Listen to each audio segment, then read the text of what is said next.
UN Assistant Secretary General, who earlier in his career led the emergency response to the Russian Chechnya crisis. Thank you very much indeed, Toby, for joining me this evening.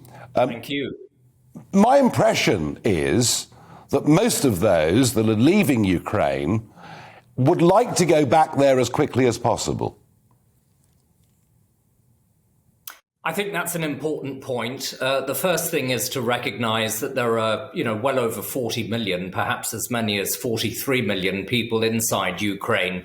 And the first priority for Britain, for the international community, is to do our utmost to protect people inside the country and to get them as much help there as we possibly can. The second priority is to help people if they have to flee in neighbouring countries, and Britain has certainly been helping Poland and Hungary, as we've just heard, and other neighbouring countries provide safe haven to the people of Ukraine who have had to flee. That said, of course, there will always be people who will want to go further afield or to join family members. We've got a large Ukrainian community living in Britain. And I do feel, and I think the chief or the former chief whip, Julian Smith, said it very well in the Commons today, Britain really hasn't lined up its ducks very well over the past week in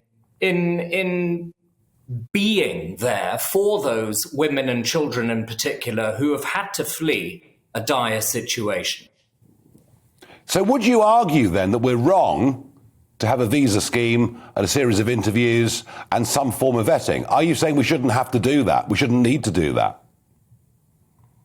Well, unfortunately, there'll always be a minority of people who take advantage of a situation. So there should be a form of vetting.